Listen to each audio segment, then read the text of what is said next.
India, Bharat, Hindustan, एक ही देश के इतने सारे नाम। कभी सोचा है ऐसा क्यों है? दुनिया की सबसे पुरानी सभ्यताओं में से एक और उसकी पहचान इतनी अलग-अलग। चलिए आज इसी दिलचस्प कहानी की गहराई में उतरते हैं। तो इस सब की शुरुआत होती है एक बहुत ही सीधे से सवाल से। हमारा संविधान, हमारा कॉन्स्टिट्यूशन शुरू ही इस लाइन से क्यों होता है?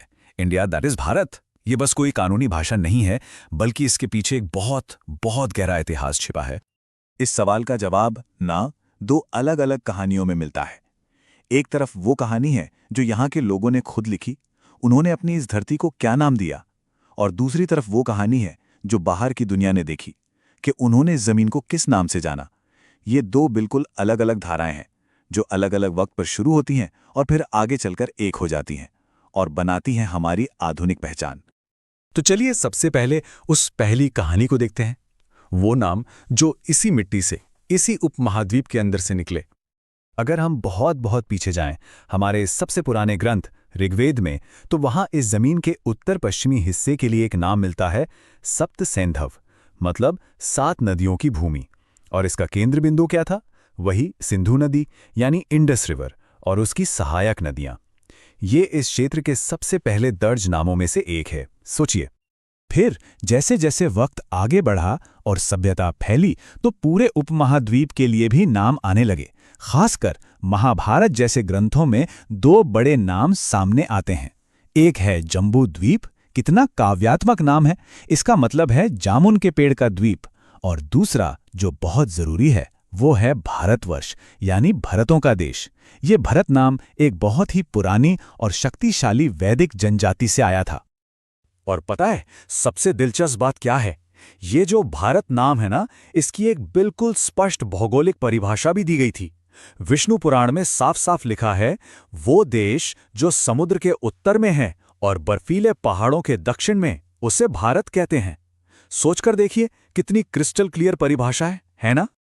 तो इसका मतलब ये हुआ कि हिमालय से लेकर समुद्र तक ये सिर्फ एक नाम नहीं था, ये एक गहरी भौगोलिक और सांस्कृतिक पहचान थी।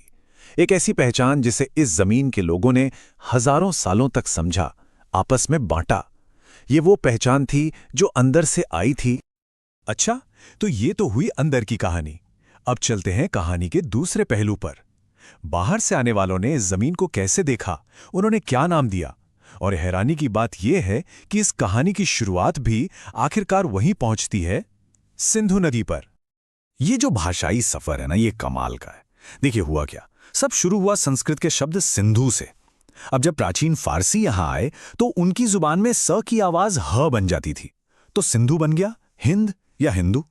फिर आई यूनानी, उनके लिए ह बोलना मुश्किल था, तो उन्होंने उस ह को हटा दिया और नाम बन गया इंडोई या इंडिके। बस यहीं से ये शब्द लैटिन में गया और फिर अंग्रेजी में बन गया इंडिया। एक नदी के नाम का सफर देखिए कहां से कहां पहुंच गया। तो जैसा कि यहां साफ दिख रहा है, अलग अलग संस्कृतियों ने एक ही स्रोत से इस जमीन के लिए अपने अपने नाम निकाले। चाहे वो फारसी हों जिन्होंने हिंदुस्तान कहा, या यूनानी हों या फिर चीनी, सबके दिए हुए नाम कहीं ना कहीं उस एक ही शब्द सिंधु से जुड़े हुए थे। तो अब देखिए, हमारे पास 2 अलग अलग ऐतिहासिक धाराएं हैं। एक है भारत, जो यहाँ के लोगों का दिया हुआ नाम है, और दूसरी है इंडिया, जो बाहर की दुनिया से आया। सवाल ये उठता है कि ये दोनों धाराएं आखिर मिलती कहाँ हैं? बस यहीं से शुरू होती है हमारी आधुनिक पहचान की कहानी। जरा इस टाइमलाइन पर गौर कीजिए। देखिए, 6ठी शताब्दी ईसा पूर्व में फारसियों ने हिंद नाम इस्तेमाल किया। फिर 3री शताब्दी ईसा पूर्व में सम्राट अशोक जम्बू द्वीप का जिक्र कर रहे हैं। 4ठी शताब्दी में विष्णु पुराण ने भारत को परिभाषित किया। और इसके बाद एक बहुत बड़ी छलांग लगाकर हम सीधे पहुंचते हैं साल 1950 में, वो साल जब हमारा संविधान कॉन्स्टिट्यूशन ऑफ इंडिया लागू हुआ।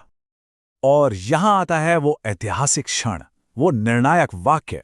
हमारे संविधान का अनुच्छेद 1 कहता है, इंडिया, जो कि भारत है, राज्यों का एक संघ होगा।